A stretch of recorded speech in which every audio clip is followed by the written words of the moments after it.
Well, good morning, everyone. We have quorum present. I'd like to call this meeting to order. Welcome to the fifth meeting of the City's Audit Committee.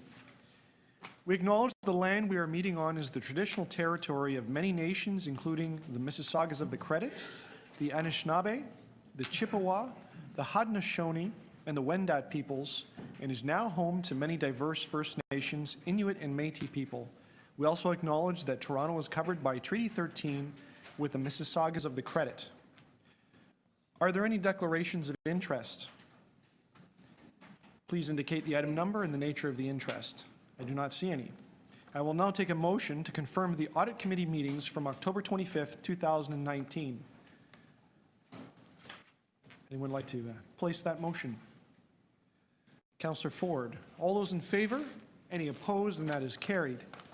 We have 13 items on the agenda today. Let's proceed with a run-through.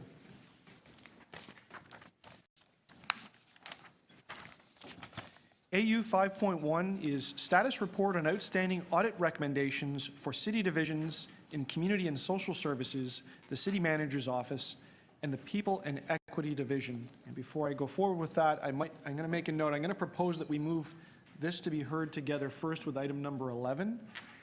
Because both of these reports involve a number of staff, and if we get that done up at the front, we can thin the room out.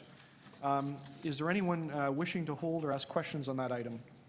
Councillor Fillion, thank you.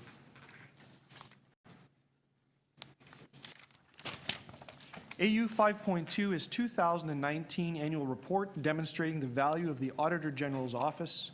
We have a presentation on that, and that is also has a speaker registered. AU 5.3, Previous Audit Reports, Common Themes and Issues. Councillor Ford, you wish to hold that? AU 5.4 is the Fraud and Waste Hotline 2019 Annual Report. We have a presentation. Councillor Fillion, you have questions? AU 5.5, Toronto Building Division Conditional Permit Follow-Up Review. Councillor Fillion.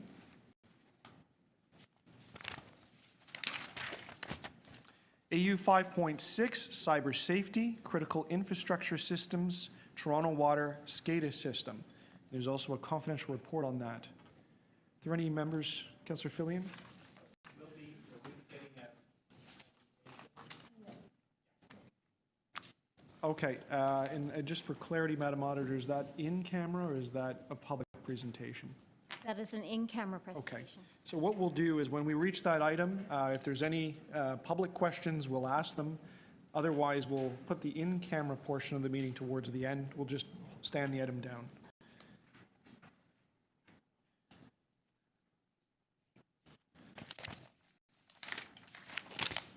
AU 5.7, Contract Award of Request for Proposal Number 9119-19-7141, Doc 20389174448 to KPMG LLP for external audit services for the city and certain agencies and corporations.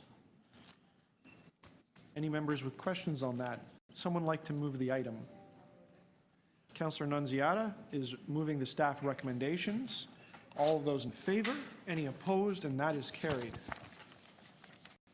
AU 5.8, Arenas 2018 Audited Financial Statements.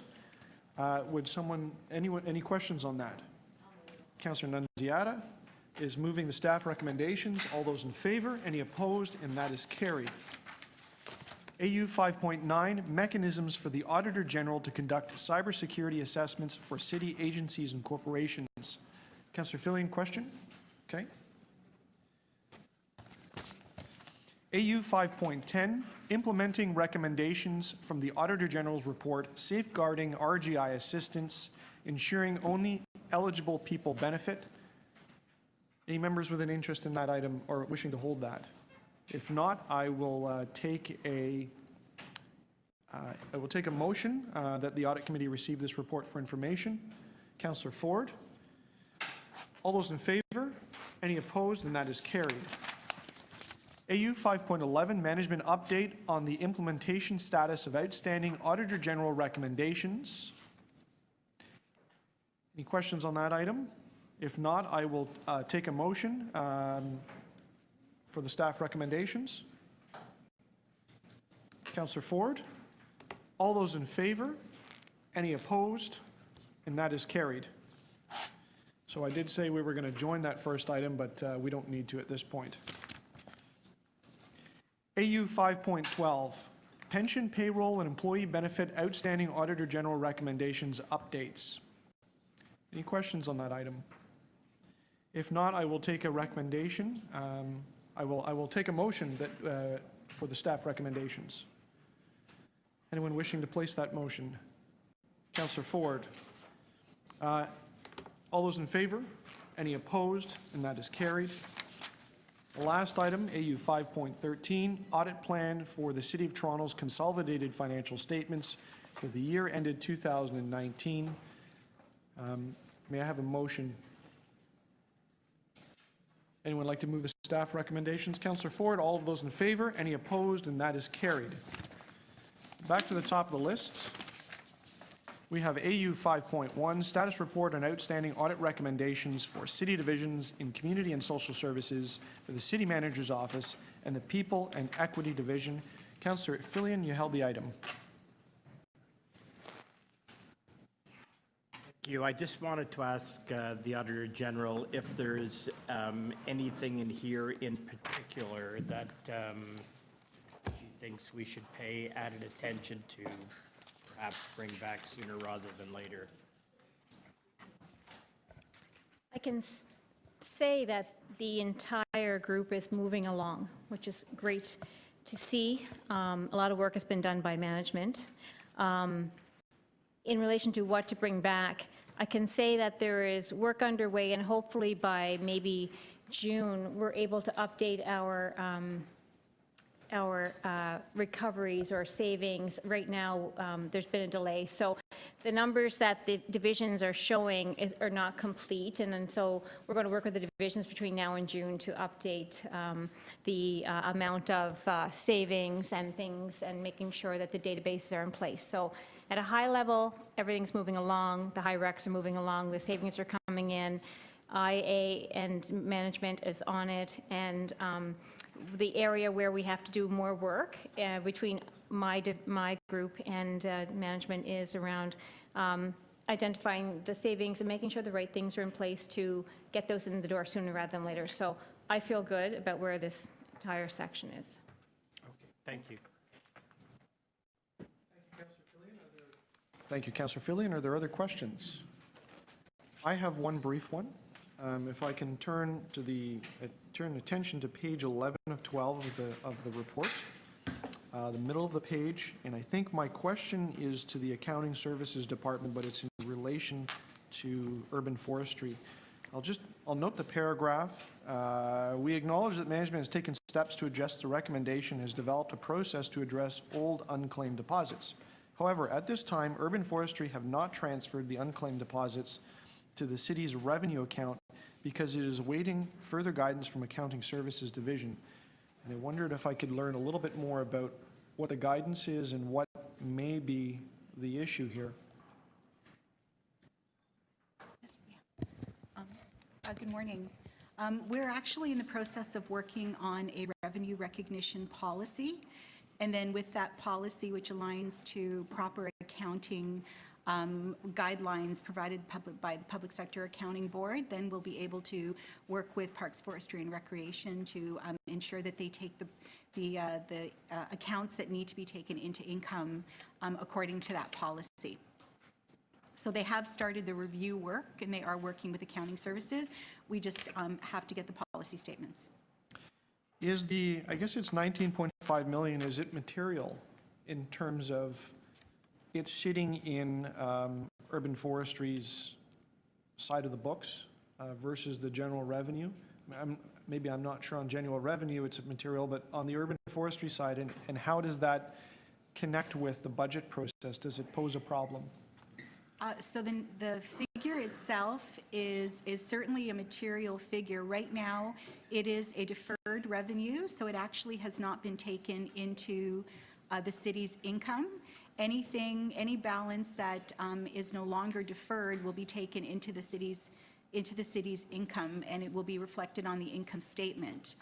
From a budget perspective, depending upon when the budget is recognized or when the revenue is recognized in the budget process, there may be a one-time variance that reflects a higher level of revenue than was originally budgeted. So you're working on a policy on this with regard to PSAB. Is this something that's probably going to be resolved during the 2020 fiscal year? Yes, that's our Great. goal. Okay, that was all my questions. Thanks very much. Anyone wishing to speak on this item? Councillor Fillion, Stop coughing. send to the group there. Thank you very much. I'm not contagious, by the way. It's a nagging cough. Your question prompted another related to tree protection deposits. In my experience, which hopefully is not typical across the city, most builders should not be getting back their tree deposit because they damaged trees during the process. Have we been keeping track of all that? This is through the speaker.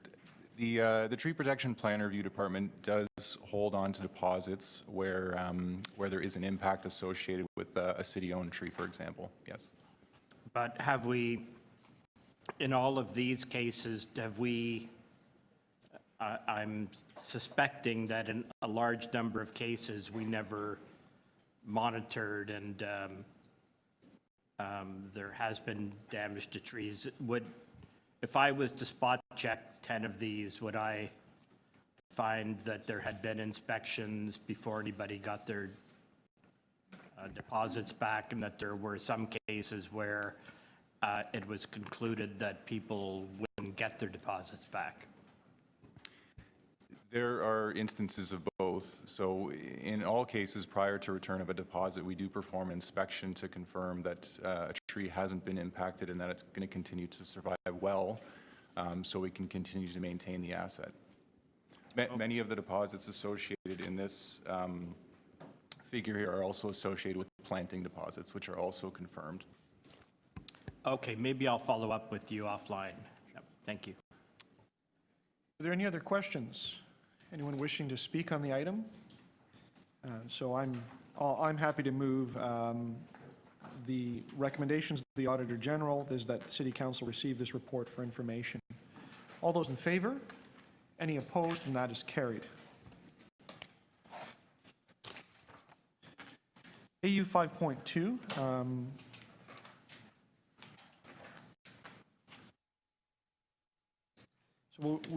We do have a speaker registered, so I'll just read the title. 2019 Annual Report Demonstrating the Value of the Auditor General's Office. Our speaker is Derek Moran.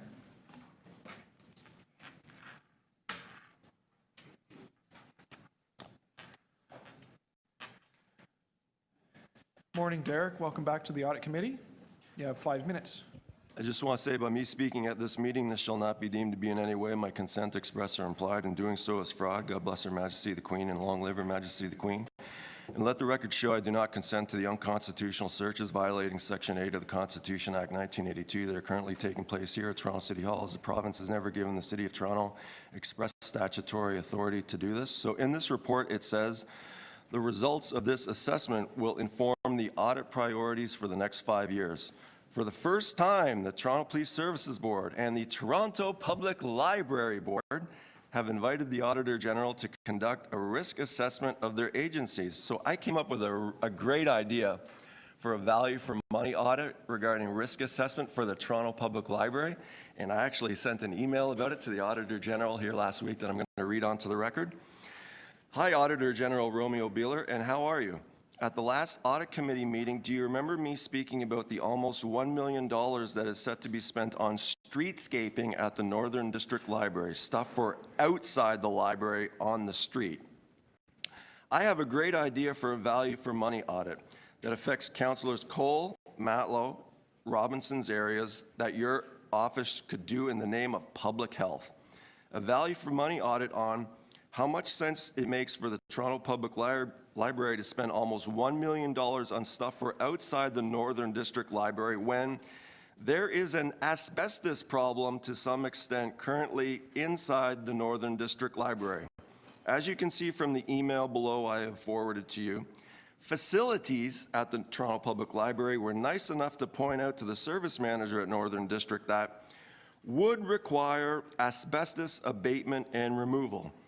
Just thinking out loud here, but maybe the value for money audit could focus in on the logic of spending almost $1 million on fancy knickknacks and trinkets as glorified window dressing for outside the Northern District Library when there is an acknowledged asbestos problem to some extent inside the Northern District Library that money could be better spent addressing.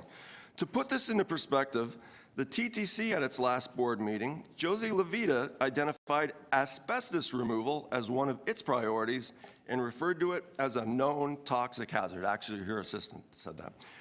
It's a known toxic hazard for its employees in the clip that I provided for her.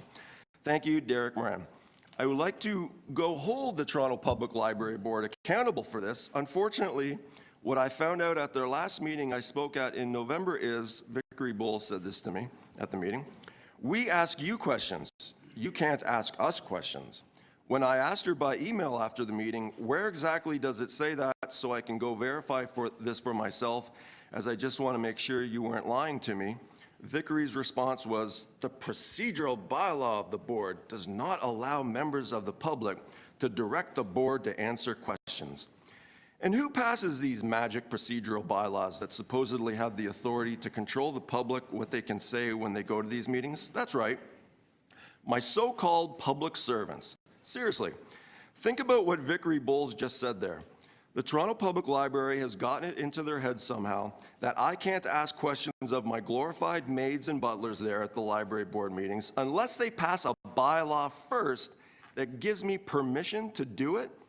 Even though, as I pointed out to them last time I was there, nowhere in their procedure definition section do they give the public notice as to what their definitions for bylaw in person is they're using, as their bylaws apply to a person.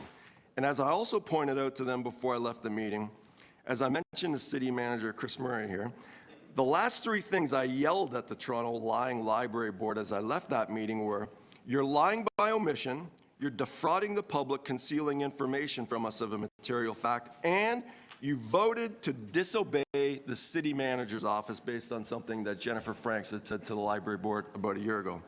I just want to mention the last time I was here also, I had someone from the City of Toronto pull me aside and say, you know, you could get the Auditor General to make the library board film their meetings, because they don't, the City Council has allowed the library board somehow and get away with not filming their meetings. Can you believe that?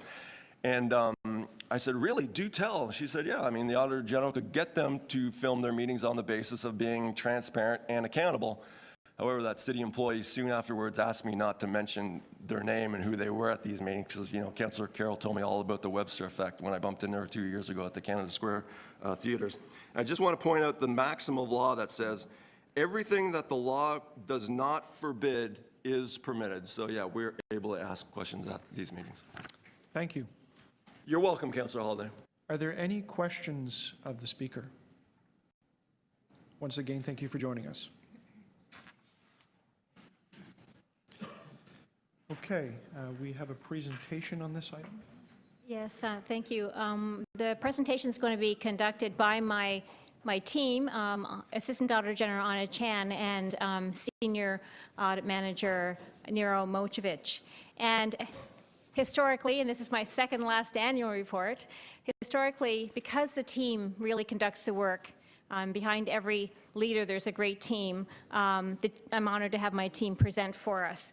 As just as an overview, we've been able to see the value of about $300 million over a projected 5 years for as savings that have been identified through our audits.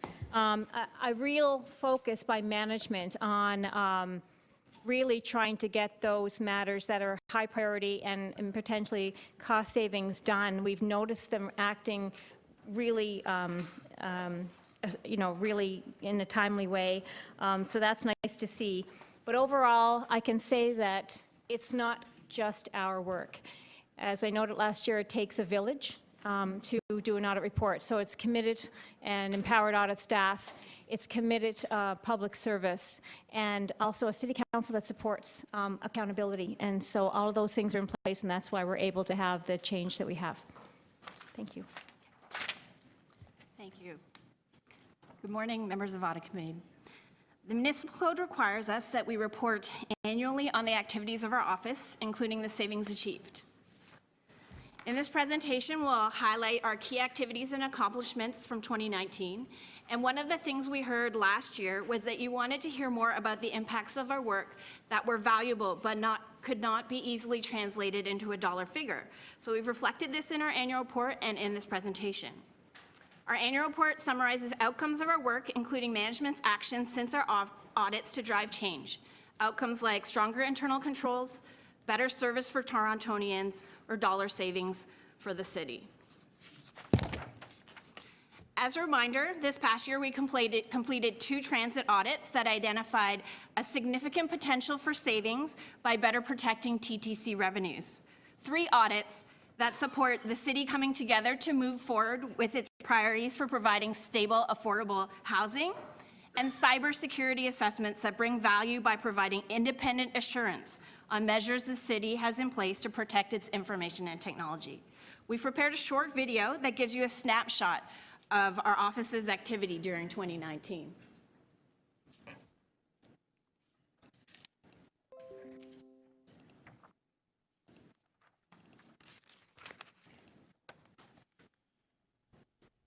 Our office was very busy this year. We completed 14 audits, investigations, reviews, and other reports, and made 211 recommendations.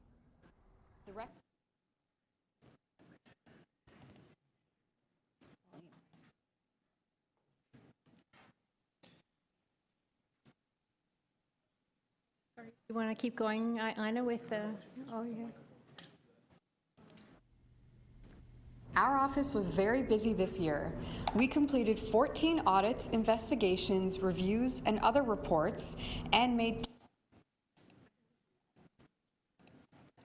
You've already found savings in our multimedia division. Our office was very busy. Due to technical difficulties.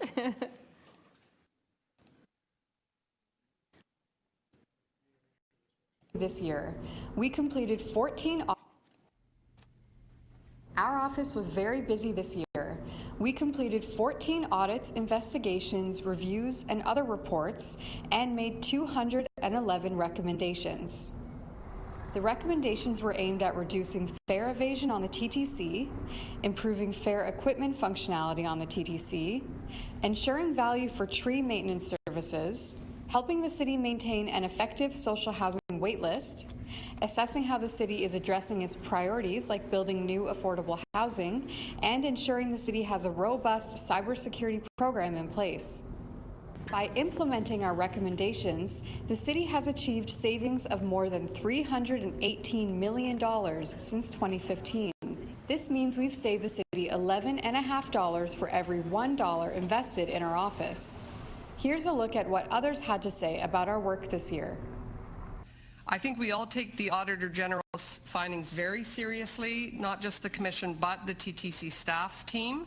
And as I've said from the very beginning, when I first cracked this report, I think this is an excellent roadmap, a way for us to move forward into the future of our system. And again, I thank everybody who's played a role in this. We've got some really good recommendations before us that we can adopt and make the system healthier and wealthier for our city. We have run evictions, we have gentrification, we have clearances really in the old part of the city, people being moved out because the rents are going up, and there's not a lot of replacement affordable housing. So this is I can't tell you how timely your report is to say, people, you have land, are you using it to the highest and best use? And I commend the Auditor General and her team for bringing this to our attention and, once again, recommending both accountability measures but also move forward measures for staff to adopt. I would hope that this sends a very strong signal to everybody that's observing, and including the amount of time that we spent in camera, that City Council takes this matter extremely seriously. Okay. And I just look forward to continued work on this. Thank you. I want to thank the auditor for the report, and want to thank her for having caused us, a moment of reflection in an area that's far, far too important for us to just simply punt it off to someone else to do. We need to get involved in this area. Thank you so much. Thank you. Our office is also leading in the profession by sharing our knowledge with our peers internationally through workshops, presentations, and making contributions to industry publications. Thank you to all the city divisions, agencies, and corporations who helped us achieve so much in 2019. It takes an empowered professional audit team, the leadership of City Council, and a dedicated public service to achieve these results.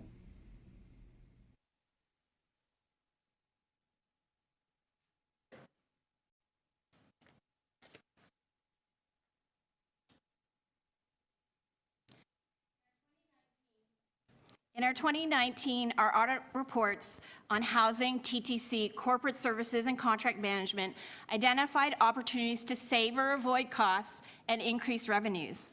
But we want you to note that equally important are the non-quantifiable benefits. It's not always easy to put a dollar value on providing stable housing for people, or protecting the city's tree canopy, or protecting confidential city data. Also new this year, we've included purple boxes throughout our annual report, which highlight where management has reported taking action to respond to our findings. This includes action by the TTC, Shelter Support Housing Administration, Toronto Community Housing, Urban Forestry, and INT. As we go through the next couple of slides, we want to draw your attention to a few of our 2019 audits that included findings and recommendations which resonate with the common themes we've seen across previous audits. Stable, affordable housing is one of the city's priorities. In 2019, we completed 3 audits along the housing continuum. If you recall, these audits raised attention to the city moving forward to build more affordable housing through TCHC revitalizations. These audits also highlighted the need to effectively manage the social housing waitlist and reduce vacancies to open doors to subsidized housing for those who need it most. And they make recommendations to improve how the city identifies and addresses ineligibility so that waiting families can get access to the housing they need. These are all areas management is acting quickly on to achieve better outcomes. We've overlaid the themes we've seen across audits over time at the bottom of the slides in purple. For example, the findings and recommendations raised in each of these reports were aimed at supporting the city working together as one towards achieving citywide objectives and outcomes.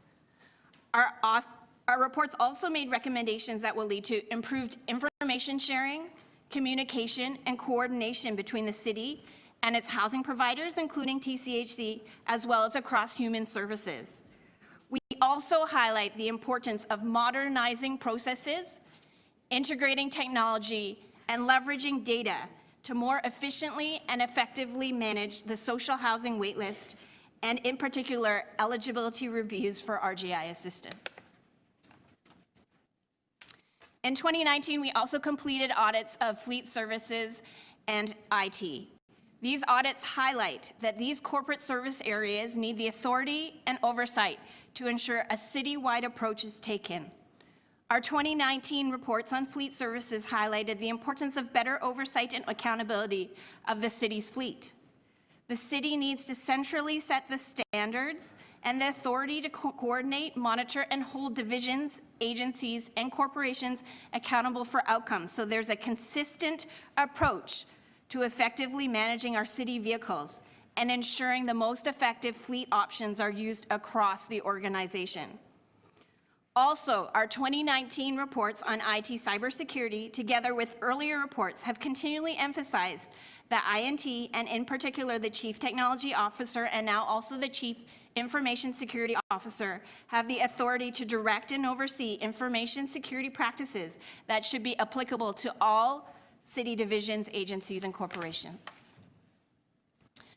In 2019, we also completed several audits with recommendations aimed at strengthening oversight and accountability for contract outcomes. Our audits of urban forestry included recommendations for more effective management and monitoring of tree maintenance contracts. Our audits of construction contract change management highlighted the importance of planning contracts to minimize design errors and emissions that may lead to change orders. And our audit of TTC Presto Fair Equipment and Presto Revenue highlighted that TTC needs to put controls in place to effectively manage and monitor Metrolinx's contract performance in order to minimize Presto passenger revenue loss. It's also important to mention that we're seeing a culture shift where management is moving forward faster to achieve outcomes. For example, by investigating indicators of ineligibility for subsidized housing, some tenants have dropped off their keys and vacated their units. This makes space available for eligible individuals and families who have been waiting for housing assistance. New TCHC revitalizations are adding more affordable housing. The Don Somerville revitalization plans now include 100 new affordable rental housing units. And third, the city is working to mature its approach to cybersecurity. This is a credit to management because these reports were just issued in 2019. We're seeing that management isn't waiting, but they're driving change forward. So building on the previous slides that illustrated examples of management's timely actions, there were some 2019 audits that have had the potential to generate significant financial impact, some that may be achieved in 2020. For example, our reviews of TTC revenue operations focused on whether the TTC was receiving all passenger revenue that it should. After our audits, TTC's 2020 operating budget projects increased revenues of over $10 million by reducing fare evasion. After deducting the cost for 50 additional transit enforcement officers, the TTC is projecting a net increased revenue of $7 million in 2020. These and other projections for cost savings related to Auditor General reports are included in TTC's operating budgets. However, we haven't included these projected revenues and savings in our annual report to calculate our office's return on investment. But we will soon be beginning the process of working with TTC management to verify and quantify the realized savings so that we can include them in future annual reports. Our approach to quantifying realized savings is outlined in our annual report. We know this audit committee recognizes the importance of quantifying savings and supports incorporating potential and actual savings into the city's budget process. This is an innovative practice no other audit office in Canada is currently doing. But with the changes in budget process this year, there have been some delays in obtaining detailed information in savings and costs included in divisional budgets. Moving forward, our office is working with financial planning to establish a protocol for divisions to advise our office of efficiencies and costs they're including in their budgets, and to make sure any potential savings are considered upfront in the budget process before the budgets are finalized. So as you can see on the slide, the Auditor General's office calculates the return on every dollar invested in the office by comparing the ratio of 5-year audit costs to the cumulative one-time and ongoing savings projected over 5 years. So for every dollar invested in the Auditor General's office, there was a return of 11.5. This is about the same ROI as last year. In 2019, we verified over $32 million in one-time and ongoing savings projected out for 5 years. For example, the city achieved savings by collecting overdue community benefits, reducing telecom costs, and increasing property tax revenues by correcting the property classifications. You can find descriptions of these savings that were achieved in our annual report. Now, what we'd further like to highlight is that realized savings we've reported in our 2019 annual report don't include all achieved or expected savings. And we track these in 3 categories. As we noted earlier, there are some savings reflected in 2020 budgets that we haven't yet verified, so we haven't included them as realized savings this year. For example, TTC net revenue increases of $7 million from reducing fare evasion. This projected over 5 years could be about $35 million in additional revenue to the city.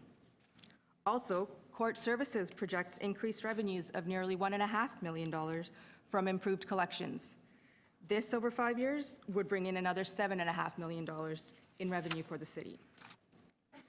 Moving on to the next category, there are savings or avoided costs that can't be quantified just yet, mainly because management is still in the process of implementing the related recommendations. For example, during our recent follow-up process, management advised that Children's Services added over 3,100 new child care spaces at licensed not-for-profit operators. This expansion of child care spaces without capital investment saves the city in the range of $90 million to $180 million by avoiding the cost of building new spaces. Using another example, TCHC has reported reduced vacancy rates since our audit. By better using available existing housing units, the city may have avoided $65 million in costs to build an equivalent number of new units. Finally, there are increased revenues or cost savings that were identified by the Auditor General's office but haven't been verified yet with management. For example, we've identified the potential to add up to $1 million to tax rolls to collect on defaulted provincial offense fines, and another $1 million in fines that can be pursued through civil enforcement. There are also additional telecom savings where other agencies and corporations are leveraging the city's discount and contract pricing and use of provincial contracts. We're also continuing to work with city planning to also determine if there are additional overdue community benefits that were collected as a result of implementing the audit recommendation. With that, I will now pass it back to our Auditor General for her concluding remarks. Thank you. In summary, we're adding value together with the village.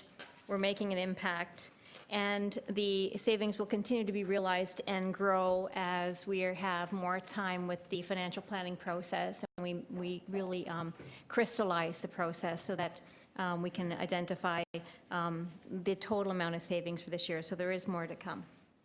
So thank you, everyone. Thank you. Thank you for the presentation, and I'm glad we waited a moment to see the video. It was great. Are there any members wishing to ask questions on this item? Are there any members wishing to speak? Okay, we'll go to questions. Councillor Nunziata. Yeah, just one question. So when there's savings that have been achieved through various departments, would they and they adopt your recommendations, so would they communicate to you that in fact they've adopted these recommendations and these are the savings for 2019, 2020? So how do we know they actually were able to find those savings and it's included? You want to start, Assistant Auditor General? You know what I mean, right? I do. Like, I mean, we do. Go ahead. Yeah. So, through the chair, I think one of the examples in the report is on collecting overdue community benefits. So this is the year, while they have been working over, since our report was issued in 2012,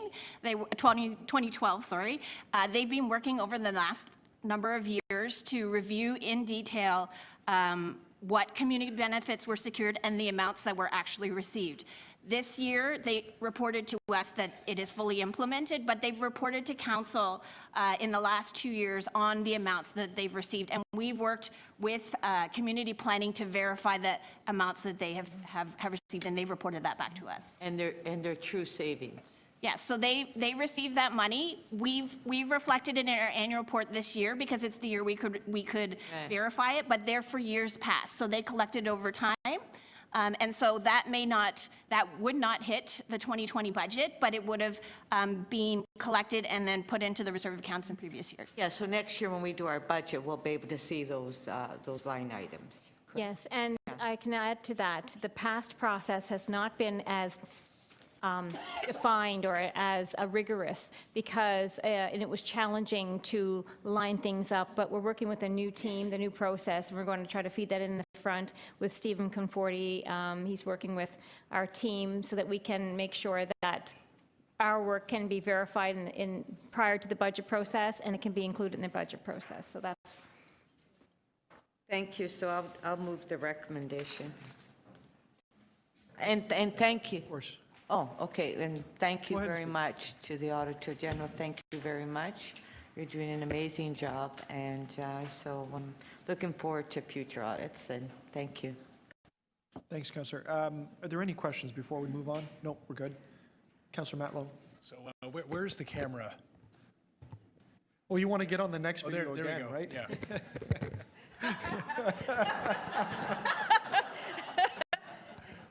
Do you want to borrow my tie?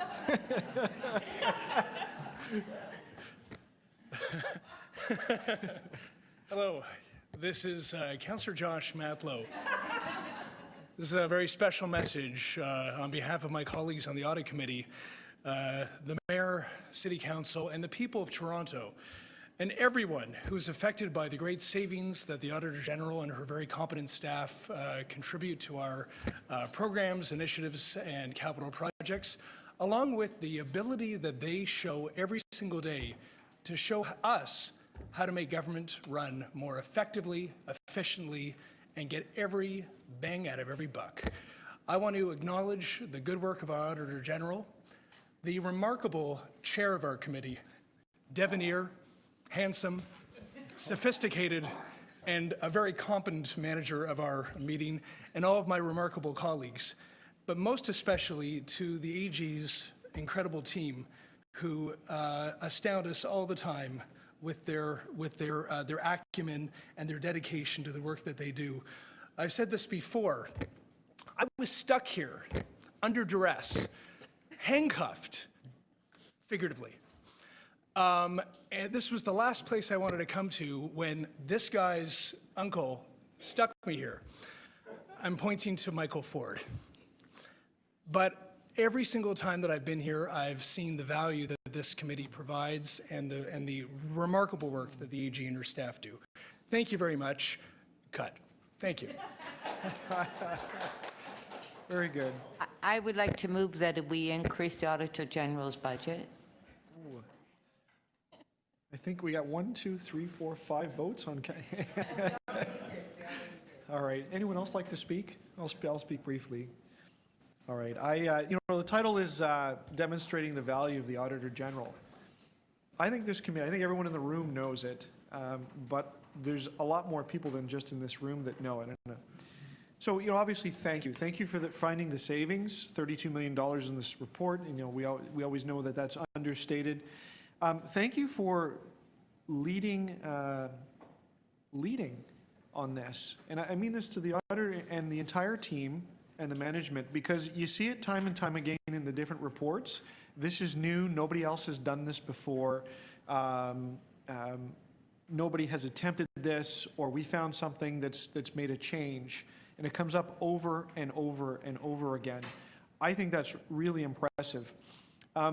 Two other reports that I read in conjunction with this, of course, are 5.3, looking at themes and major things that were discovered. We didn't talk a lot about it today. It doesn't mean that we didn't look at it carefully, or not everything makes it to debate at committee, but I won't downplay how important that report is in conjunction with demonstrating the value of the Auditor General. And also 5.11, which was a management report from internal audit from Mr. Campbell over there.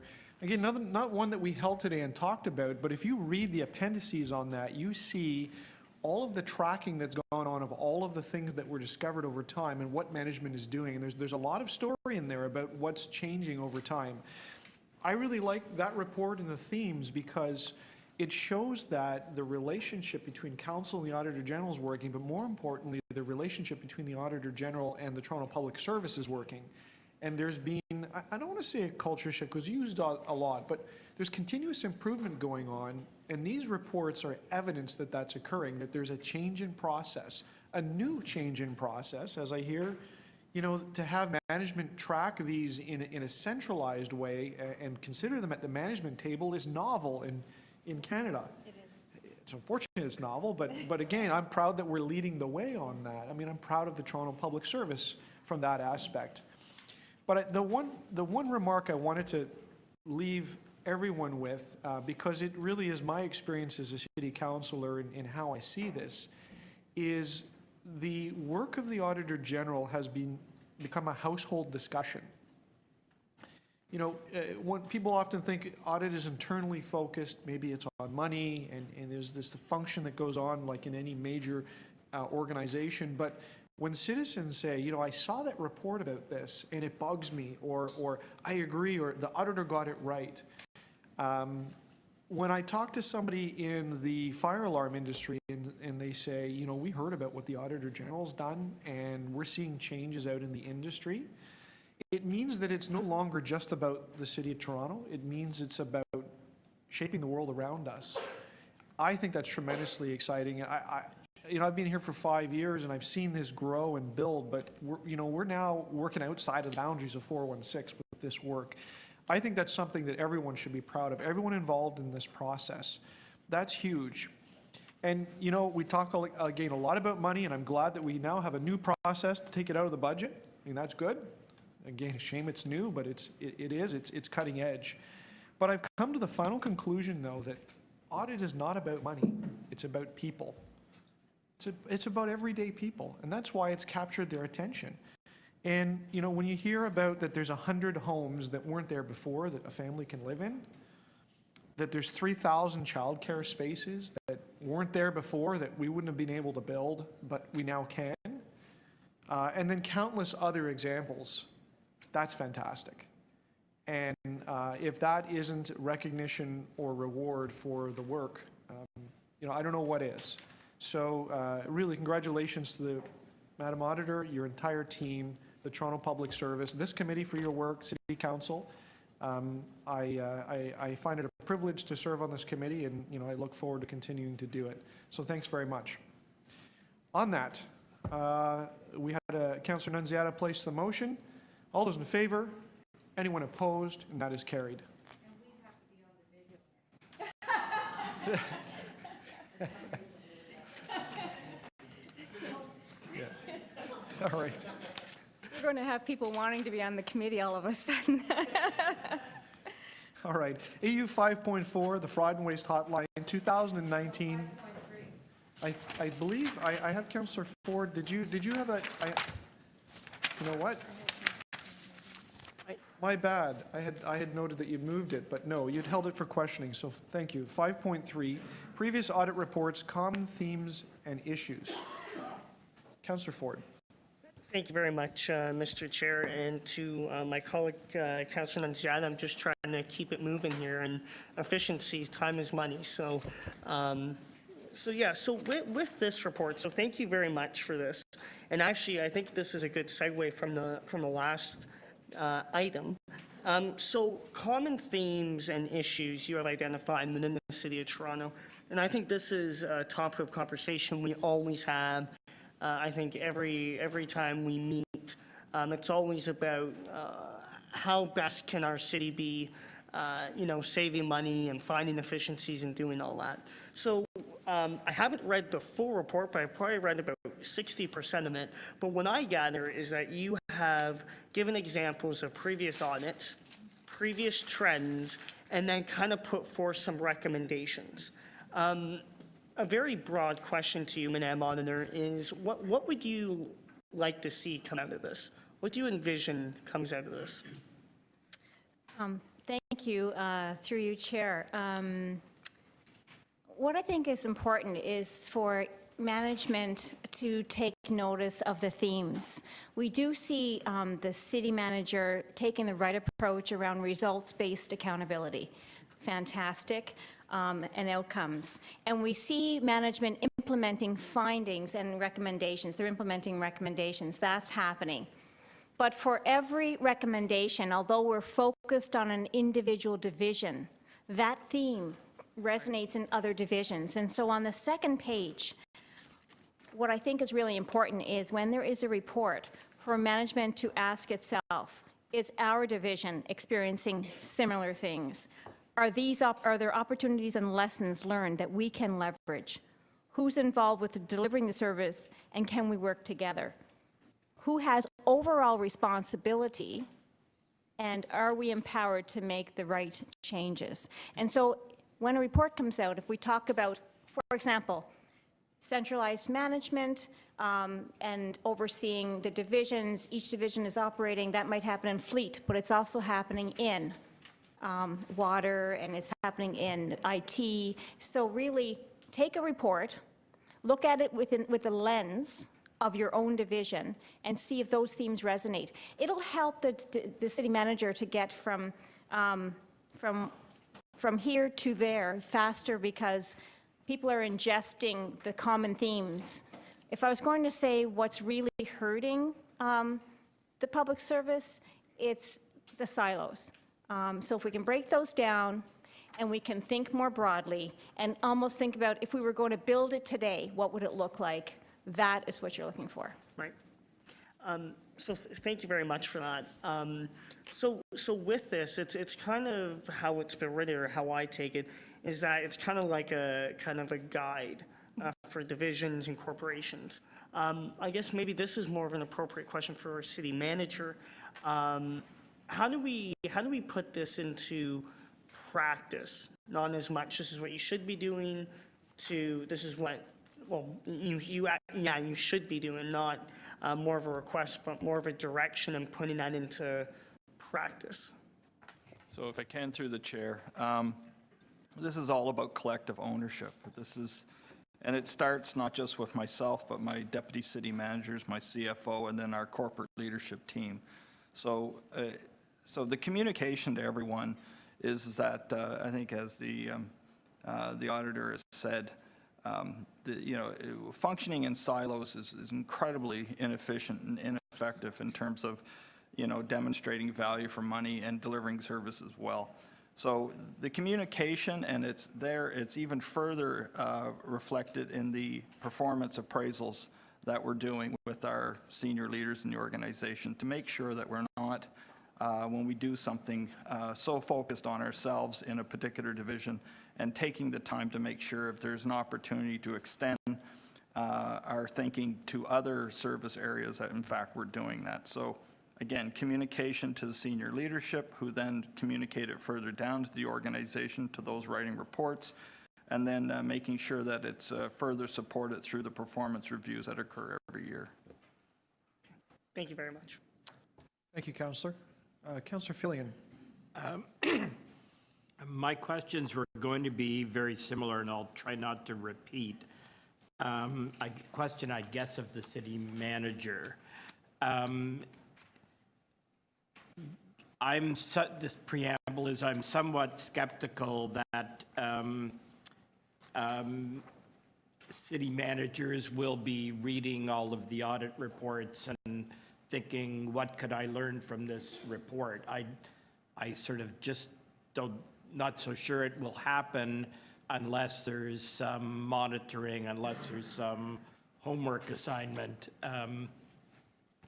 And I gather from your answer to Councillor Ford that there's some version of that. Could you elaborate a bit?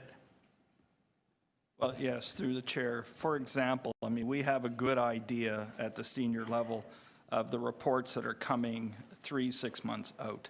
So it does afford us an opportunity to see, are there opportunities for reports to be viewed from more than one particular lens? So that's a conversation that occurs at the table that I sit at. So we're able to, again, before the report is written, to kind of anticipate who might be interested in a particular report being developed. So that tool is in place. I mean, we update it on a regular basis, so we have a good idea, again, what's coming down in the way of reports to various committees. So, being proactive is always a good step to take. You're right, I'm not reading every report you can imagine.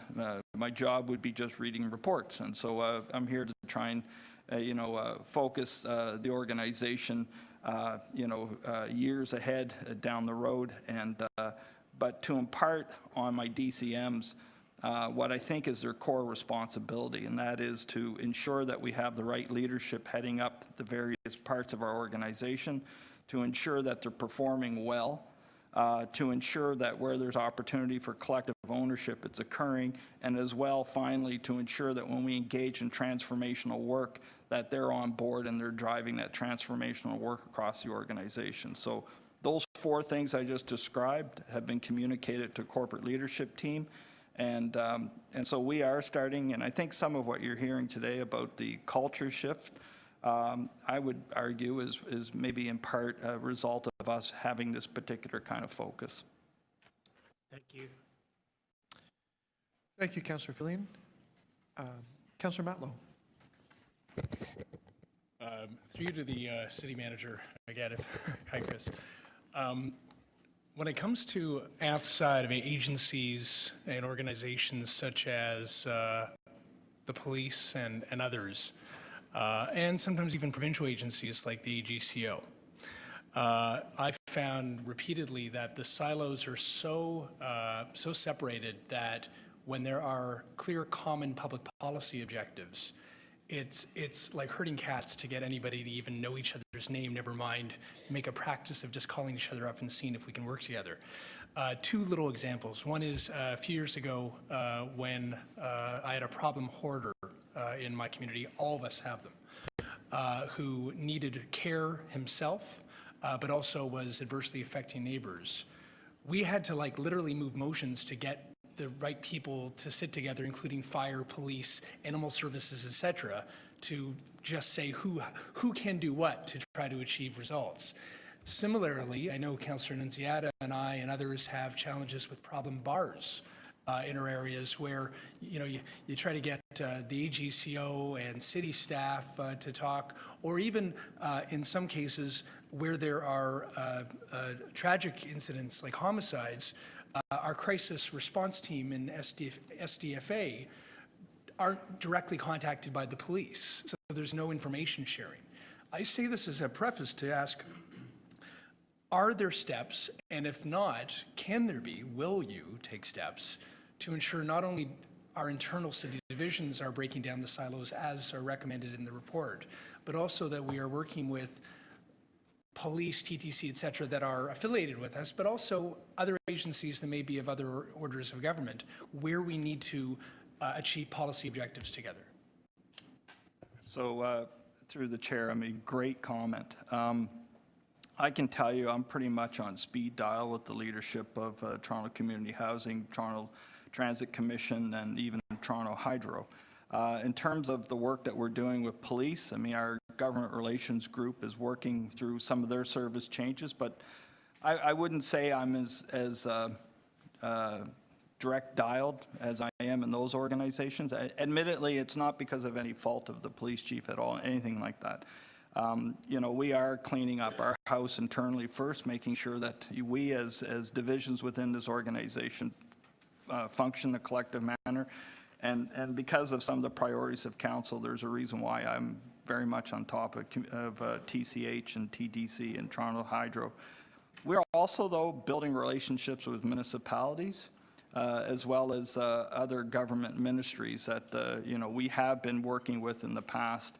I can think of even the Conservation Authority, Metrolinx, organizations like that. So it's to the citizen, the policy outcome or the policy is the policy. They don't care which government is engaged. They just assume rightfully that we're talking and that when something comes out, it's been vetted through the proper channels and it represents a comprehensive, proper answer to a problem. That is something that I would just simply say it is very much a work in progress, but it does kind of underlie the way I work.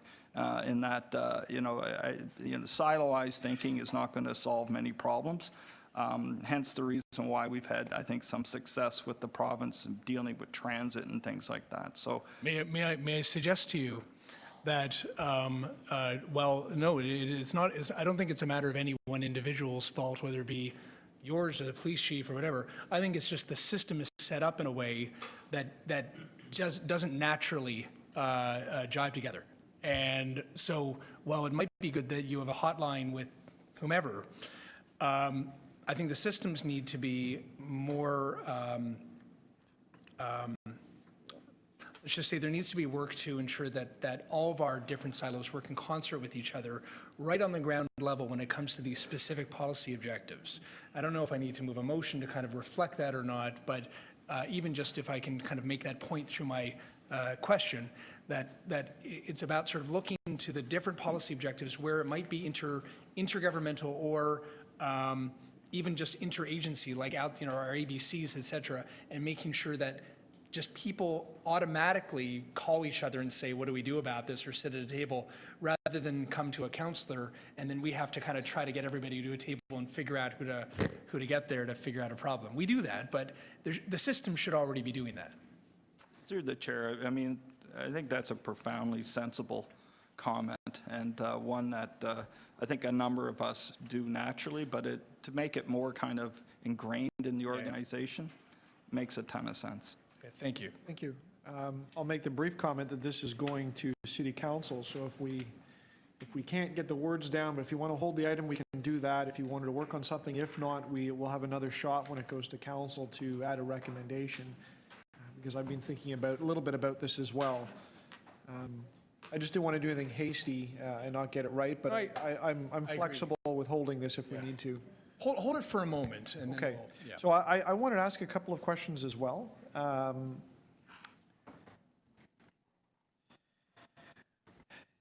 There's three themes. We talked a lot about looking at the public service as one enterprise in the leading questions, but there's a comment here about oversight of contracts and procurement, in having an enterprise view of that, and there's also a comment here about sharing data and programs and technology as two other themes that came out of this. I guess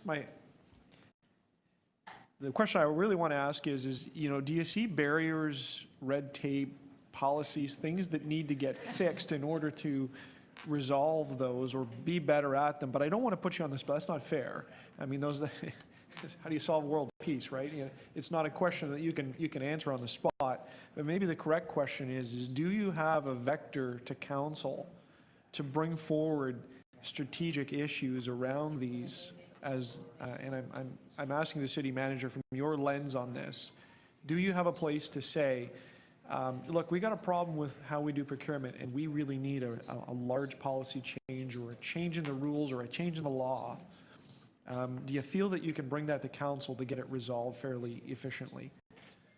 Through the chair, the short answer is yes. And in fact, when you look at our priorities as we're set out in the corporate strategic plan, one of the things that we're focused on is modernizing government. And so all the things you just touched upon, if there's something holding us back legislatively, of course we're going to bring that to your attention. Process-wise, we're going to fix the things that we can fix ourselves. But if there are some policies that have been approved by council that require us to revisit them, then of course we will come through the appropriate committee to do so. Probably in some cases it could be executive. It really depends on the nature of the issue. But you made the comment earlier about continuous improvement. That's what this is. I mean, and there's a number of us that wake up every day. That's kind of what we enjoy about the job, is to look at the way things are running and then draw from other municipalities across the country that are, for example, procurement. I look at what's been done in Calgary in terms of how they procure for their capital program. I mean, they have some fairly sophisticated work that's gone on there. I mean, that's kind of what we enjoy doing, and so we feel that absolutely, if we need to get a permission or have something change, we will never hesitate to bring it to your attention. And where you can advocate for us provincially, that's even better. Thank you, Madam Auditor. I'm just going to add 2 points to that. I agree with what you've said. 2 points. One is on the contract management. It's important to have a shift the same way you're doing internally to externally to outcomes. So tree contractors, for example, instead of going by hours, go by outcomes servicing the tree. The same as when we had buildings, instead of hours of cleaning, focus on square footage standards. That's the first shift, and tracking the outcomes. The second piece is, in that process, capturing electronically the information that's going to be used for the next strategic procurement. So we sometimes find things electronically on different spreadsheets, but if that can be thought through when the contract is set up, what information do we need for the next procurement? Those two things, I think, will move forward. Thank you.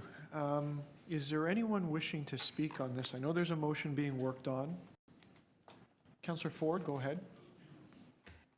Thank you very much, Mr. Chair. I'd like to, of course, start off by thanking the Auditor General for her incredible work on this. Another great report, and I think it's it really is beneficial for us to take a look at this and actually start to expand, because I think there is some good guiding principles in here that I think almost would be applicable to every city division.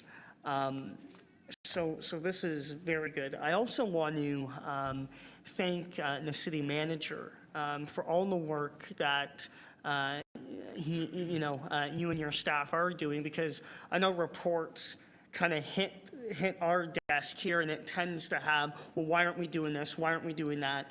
I think what needs to be said, and what the city manager has mentioned, and what our Auditor General has mentioned, not to put words in anyone's mouth here, is that, the City of Toronto is doing this stuff. And is there always room for improvement?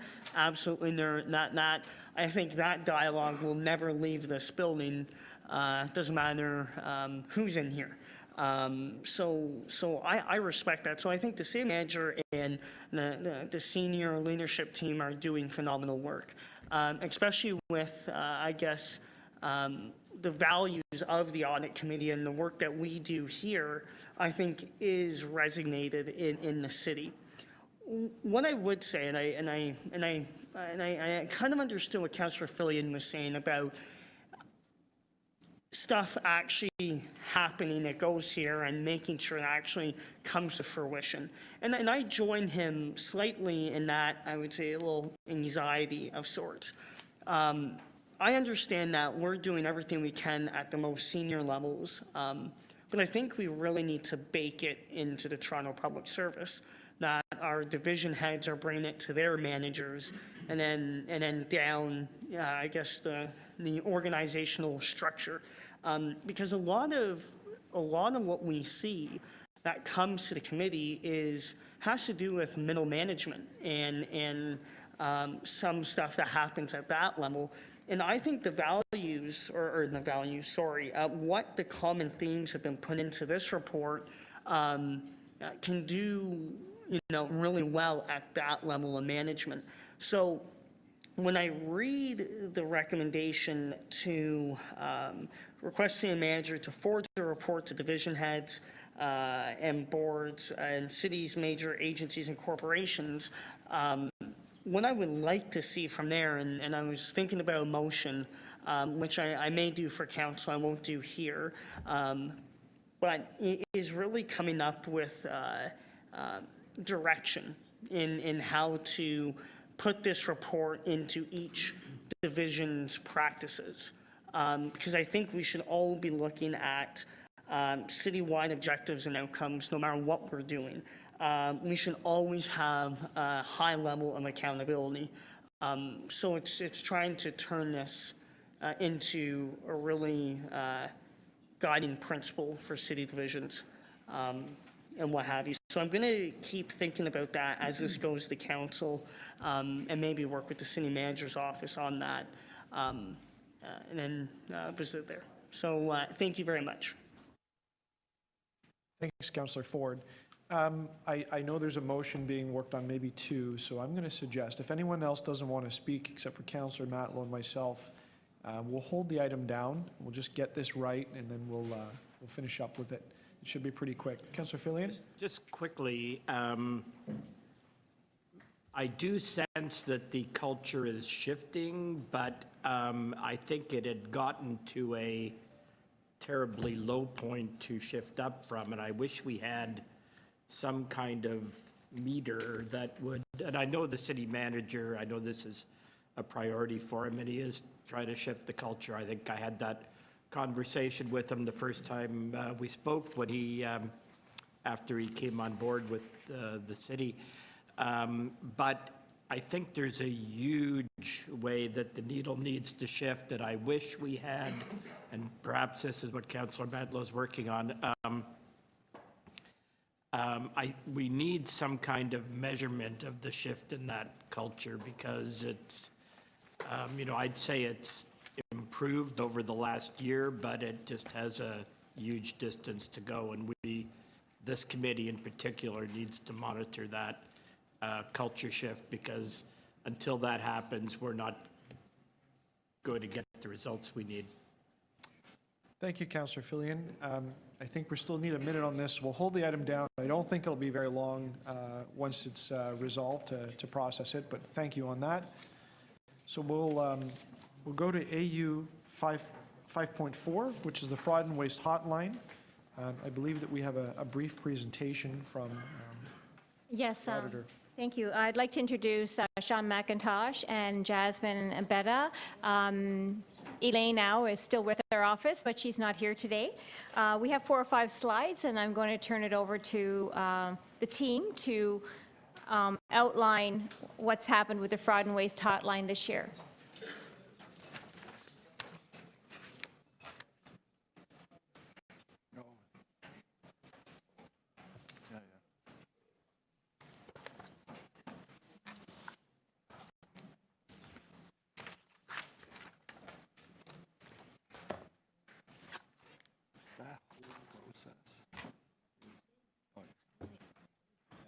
Good morning, members of the Audit Committee. So today we have a quick presentation on the annual report for the Fraud and Waste Hotline, highlighting our key statistics, accomplishments, and challenges for 2019, as well as some communication initiatives planned for 2020.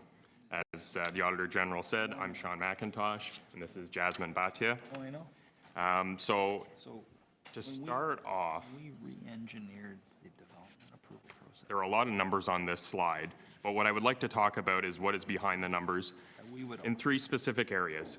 Work behind. So the first is the number of complaints. So this year we received 587 complaints, and each complaint contains multiple allegations.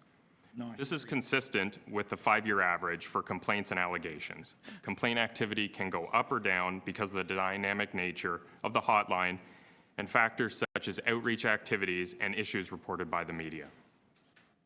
The second area to focus on is dispositions of complaints, which means what happens to them. Every complaint is reviewed by the forensic unit. Many are sent to the various divisions for investigations, as they are a key partner with our office. And the forensic unit also has multiple investigations underway. But as we implemented a new complaint management system in 2019, which we will discuss later in the presentation, we became somewhat backlogged. As you can see at year end, about 30% of our complaints were not yet assigned a disposition.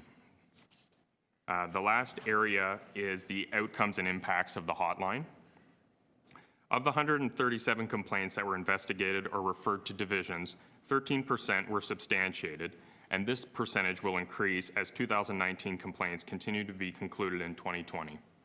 It's also important to note that 11% of the substantiated complaints were anonymous. The new system allows complainants to communicate with our office anonymously, which brings even more confidence in the process.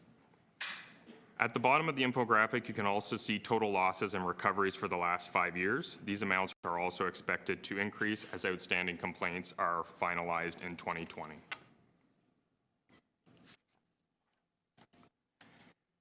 These are other reasons why the hotline is important. Number 1, discipline is a deterrent for wrongdoing, and in 2019, 5 employees were suspended or disciplined related to hotline complaints. 13 other cases, appropriate action were taken by management, some of which were included in the summaries at the end of our report. This could involve reinforcing workplace expectations through training, terminating subsidies, or terminating vendor contracts. So this shows that when hotline complaints are received, the city takes action. Another impact is the information we gather can inform future audits. It can help to identify trends in data that may point to systemic issues that require an audit to be conducted. For example, in 2019, audits of the housing wait list, rent geared to income, and cybersecurity were initiated in part due to complaint data from the hotline. Finally, other benefits include strengthening internal controls and improving operational efficiencies. Overall, the impact of fraud is just more than financial losses, and it can damage the morale of employees and negatively impact the city's reputation, so deterrence and detection are important. Some accomplishments of the forensic unit in 2019. So as noted, we implemented a new complaint management system. So this system replaced the prior database from when the Fraud and Waste Hotline was initiated, and it addresses any cybersecurity concerns. So this system modernizes the workflow of complaints for the forensic unit, and complainants now have the ability to upload files when submitting their complaints and can remain anonymous while communicating with the Auditor General's office through a secure portal. We also migrated historical data into the new system for efficiency. We also conducted a major investigation on reprisal, which resulted in a report being issued to Audit Committee in 2019. The report was issued to assure employees, management, and council, along with the public, that any reprisal allegation is taken very seriously and investigated to the fullest extent. And finally, we continued to progress on complaints received, and now with our new system in place, we expect to clear the backlog. Challenges for 2019. It's difficult to conduct investigations in a timely manner because the office's limited capacity. For the size of the city and complexity, our hotline team is small. As noted, we implemented a new system. This took considerable amount of time and resources this year, so this resulted in a backlog. And our final ongoing challenge is that it's not possible to predict the number and complexity of fraud allegations received by the hotline each year.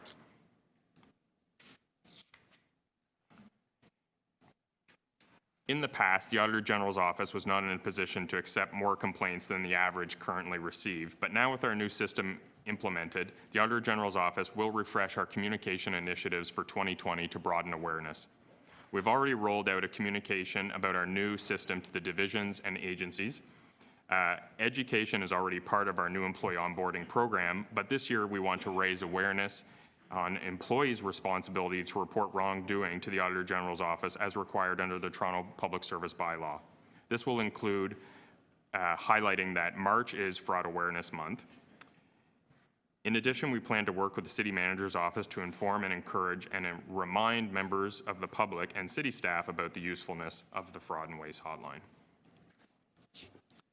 And in closing, we'd like to take this opportunity to thank management and staff. We know that management takes fraud and waste complaints very seriously, and this relationship with our office is an important part of the hotline's success. So this concludes our presentation, and thank you for your time, and we're happy to take any questions. Thank you. Councillor Fillion, I had you on the list. Yes, and I think one question of the Auditor General staff, the 11% that's anonymous, is that 11% of 13%? So that would be 11, not of 13%, it would be 11% of substantiated complaints. Right, but 13% were substantiated, right? Yes, so 13% are substantiated. So okay, actually, so you're right. Yes, sorry. Yes. So it's relatively few that are anonymous. In most cases, people stay anonymous other than to you, I assume. Whistleblowers are not, their identity isn't disclosed broadly, but you're able to talk to them, you know who they are, and you're able to have a conversation with them to help determine whether there's validity.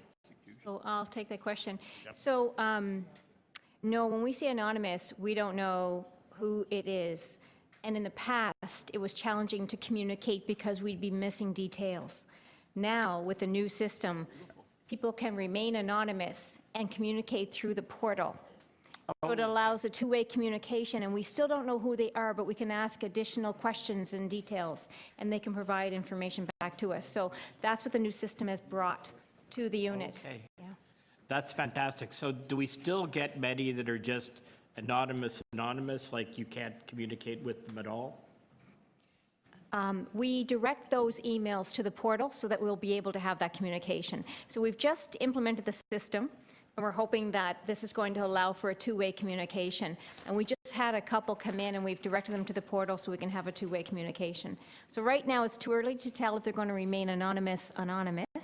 I suspect when they know that their identity is protected, that we'll get better detailed information to allow us to pursue complaints appropriately.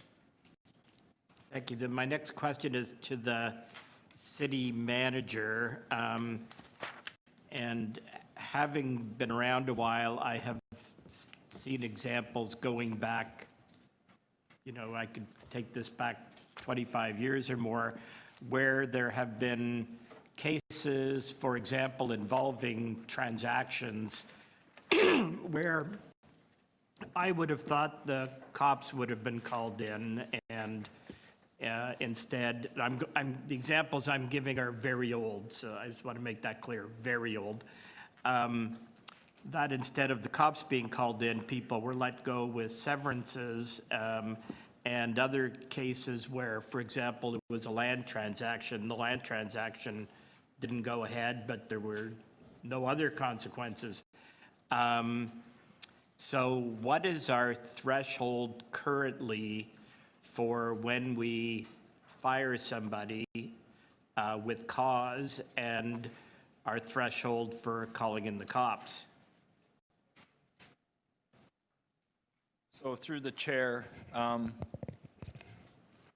couple of things. To your first part of your question, your comment about engaging the police where there's a suggestion that some form of criminal activity may have taken place. I mean, that should be, and I know in my previous life it was a normal occurrence that we would engage the police as circumstances present. So that if that's not happening, it's something that I'll take back and make sure is well communicated in the organization. Now to the second part of your comment, if you could just repeat it, just so as I'm clear on exactly. I guess in general, my concern, having observed this over a period of time, that sometimes the attitude, whether it's by council or by management, is if a situation is corrected, meaning it no longer exists, the employee isn't with us anymore, or we stop the practice that shouldn't have been happening, that's good enough. That you don't need to pursue it further, and that person should not be working for us anymore, or there should be legal consequences. So I haven't seen a lot of either of those two, although I wouldn't necessarily see it. I'm just wondering what the thresholds are for when we, like how often people get, we've seen a lot of complaints and a lot of verified complaints. How often do people get fired for it? I don't have a stat that I can quote you right off the top of my head.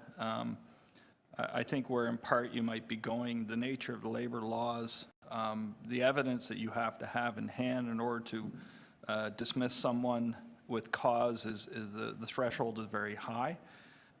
So in terms of actual numbers where that has happened in this organization, as I say, I don't have it on hand. I think for many in the community, their impression of that threshold is probably lower than in actual fact by the letter of the law it actually is. So, but that's something, if you wish, I can certainly circle back and get some information, share it with you, or if you wish me to share it with this committee at some point, I'd be happy to do that. Okay, thank you. What should I answer? Yeah, I'd just like to add, the disclosure wrongdoing framework requires that if there's a matter that we think should be referred to police, that in consultation with the city manager, we would do that.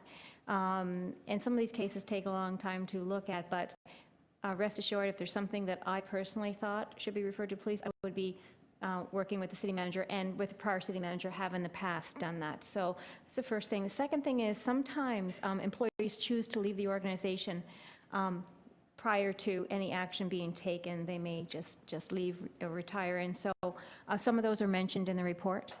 The third thing is I have found that city management and legal to be diligent. I'm not going to speak to the reasons for like legal matters, but I can say that as an organization, it's important, and they take direct and deliberate action. And so I'm personally comfortable with that. You might not see everything, and we can probably start taking some of those stats to kind of give you more of a feel for it. That might be a good idea, but I feel that legal with the city management is diligent. Thank you. Thank you. Are there other, Councillor Nunziata? Just one question. So in the report, page 3 or 4, it has 5 employees being disciplined.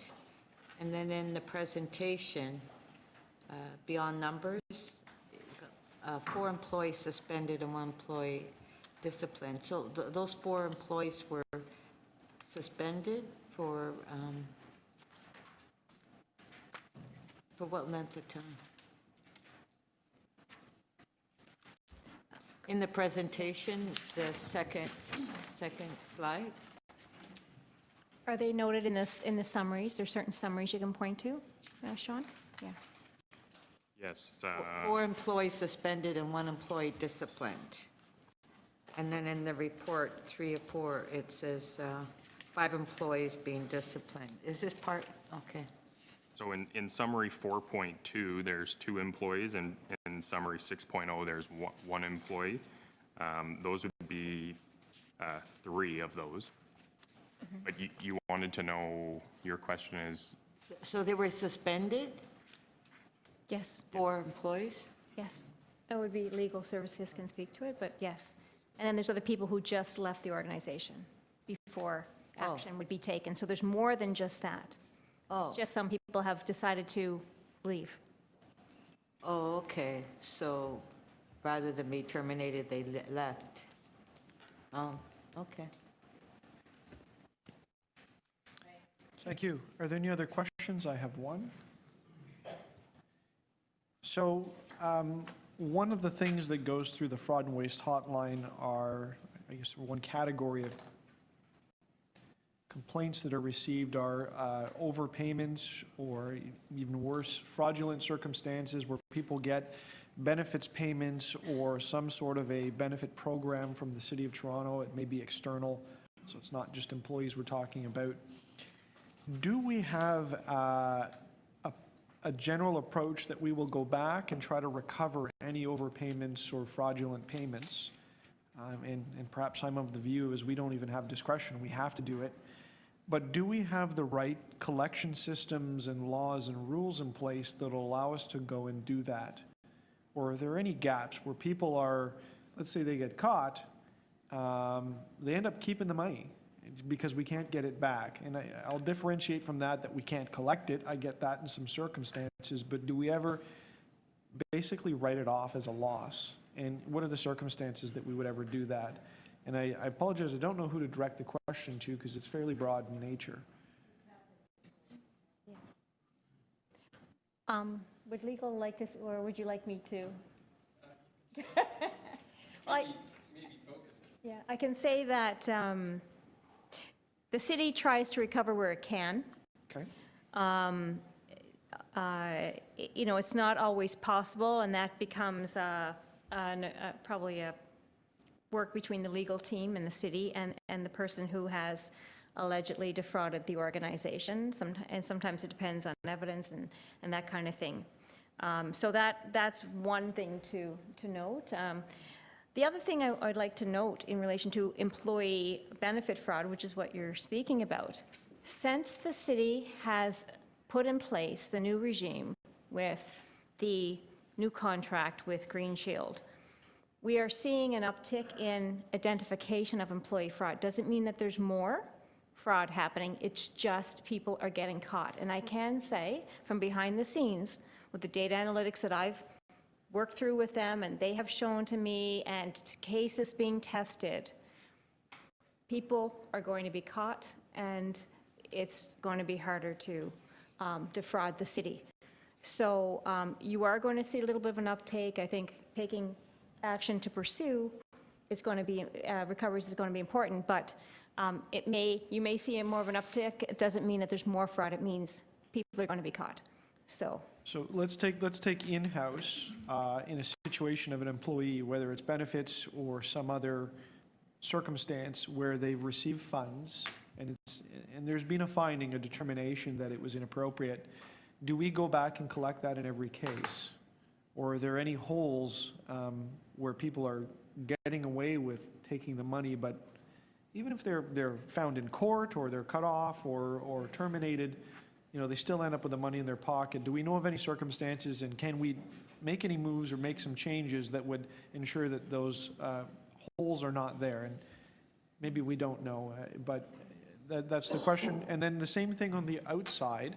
If somebody has defrauded a benefit, let's take childcare or a housing benefit, they're caught, and the city says, look, you've taken $10,000 too much, pay us back, and they don't pay it back, do they end up back in the system a year later and requalifying for a benefit?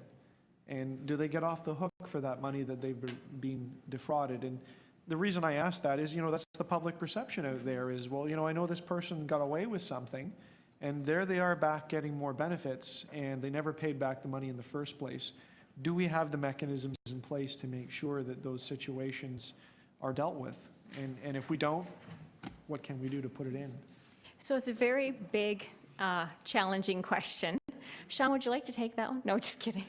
So what I can say is I feel that the city is trying to identify, for example, in this benefit fraud, recovery where it can be recovered. But the nature of fraud is that it's not always recoverable. You'll see a low amount, and it takes a long time to recover. What I can say is, so to answer your first question, that's the nature of it. It's hard to answer specifically at this time. But over the next year, what we can do is track exactly where we're getting recoveries, the nature of the recovery, so we can have those statistics in a report here for next year, because our new system will allow us to be able to do that. Okay, and maybe the last question or / comment I'll make in it is, I don't know, maybe there's even a council policy required. And, take the simple example of childcare where somebody was found, for whatever reason, they received an overpayment, and maybe they no longer got the benefits, but a year later they've come back, they've met all the requirements. Does the city automatically re-enroll them, despite the fact that there's been a gross overpayment in the past? Do we have that position as a government? And I don't know what that means, but how do we deal with those big policy questions? Chair, I think it's something we should take away. It's a big policy question, but it is an important question. In the RGI area, if you're found to be defrauding the housing provider, you don't have the opportunity to be re-enrolled because there's other people who have, that space probably should have gone to some other people. So I think it's something that has to be taken away and analyzed. It is an important question, but I think that the city is diligent where it can be to recover. There is a focus to do that for the cities. I think we just need to track the information to answer it more fully. Thank you. Any other questions? Seeing none. Anyone wishing to speak on this item? Seeing none. Councillor Nunziata moves the recommendations. All those in favor? Any opposed? And that is carried. With the committee's indulgence, I'd like to go back to 5.3. There's a couple of motions available. I would like to make a very brief comment when mine goes up, but maybe I should do that. May I present my motion first? Or sorry, I should do this in order. Councillor Matlow, do you wish to present your motion first? I think we could do that and just do it in order.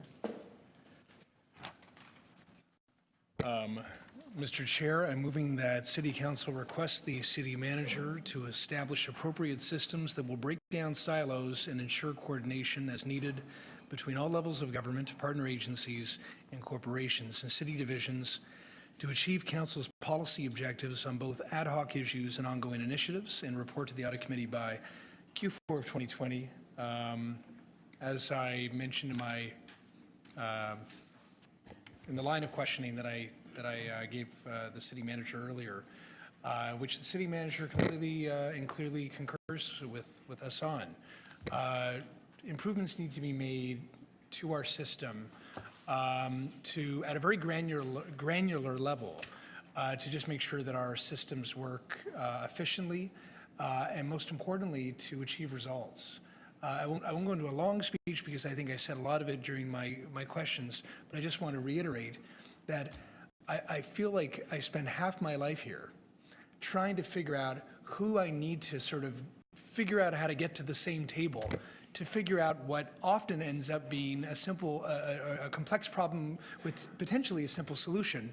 If a few people had just bothered to call each other and say, I have this power and you've got that power and you've got a key to that door and I've got some knowledge about that thing, and if we just figure it out together, then we can get results. And that just doesn't happen well enough. It's great that I do that. It's a lot of time and a lot of work on behalf of my staff, and we do a lot of that. I believe every counselor does that. That's part of our job. But there are many instances where we look at each other and wonder, why didn't the system just work in a way where those people would naturally just, there'd be a trigger to call each other because that issue is there and that they all have some stake in the outcome, and why wouldn't they just know to call each other in the first place? And that's what I want to achieve here, and I know that I'm confident that the city manager wants to achieve the same thing. Thank you. May I present mine?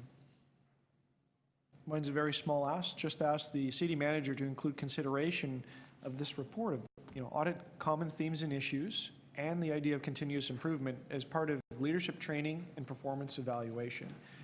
And I'll make the brief comment that I have no doubt that there already is ideas of continuous improvement in leadership training and in people's performance management. So I don't want to take away from the fine work that the city manager does. But I just think as a committee we should send the signal that we value this report that was brought to us. It says some really important things. And anyone that is in management in the city, anyone that's a strategic decision maker, or anyone that is contemplating advancing through their career in that process, should probably find the time to give this report a look and think about how the learnings in other areas fit the work that they want to do. And we have a great process to bring managers and decision makers forward through this organization and to look at their performance over time and to manage that. But I would be remiss if I didn't suggest that from this, on behalf of this committee, that we think this is a really important aspect of that. And that should, hopefully the city manager, when he circulates this as part of the original instruction, circulates this to managers, they can refer to this motion as well to say, build this into your processes. So I hope you'll support that. So on the First Amendment, motion number 1 from Councillor Matlow. All those in favor? Any opposed? That's carried. On the second motion from me, all those in favor? Any opposed? That is carried. And on the item as amended, all those in favor? Any opposed? And that is carried.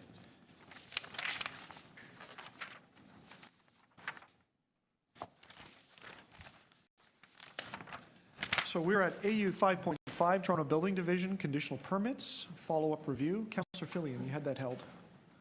I have a question that I think I would need to ask in camera. Okay. I know it's a fairly broad question, but if we're going in camera anyway. Imminently. Okay, so we'll stand down this. Are there any other questions on Toronto Building before we stand it down?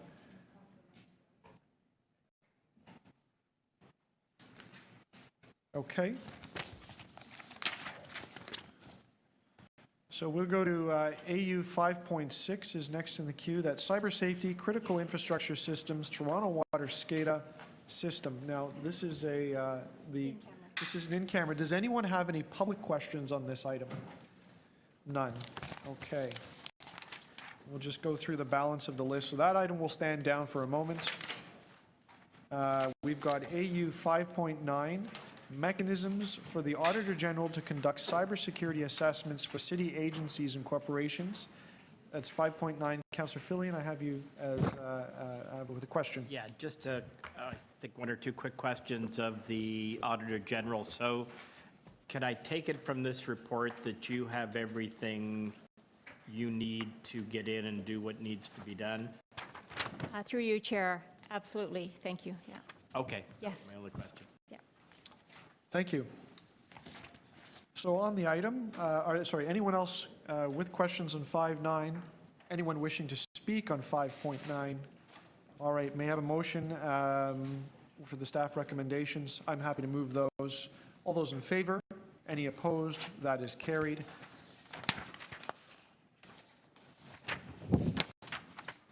I think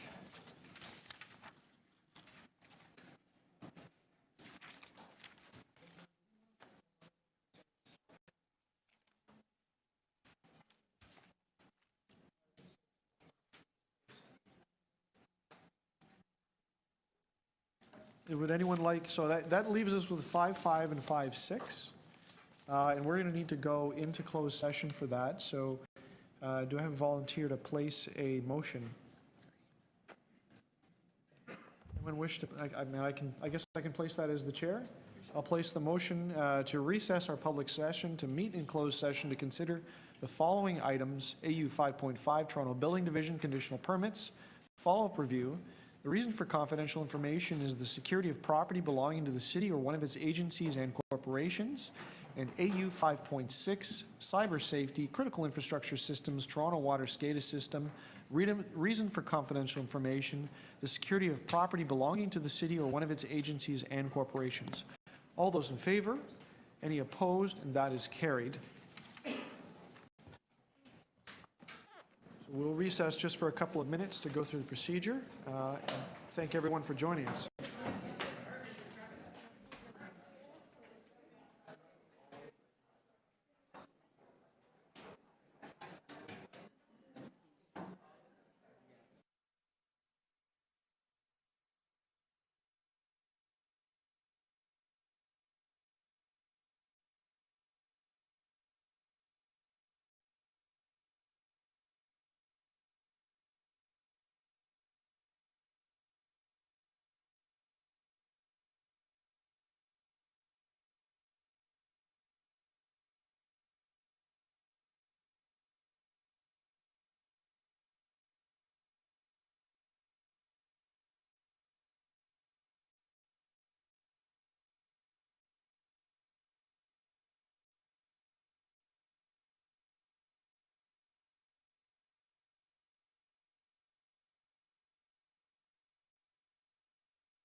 Rosemary, how do I know that the AV is operating? We're good? Okay. I'll call us back to order.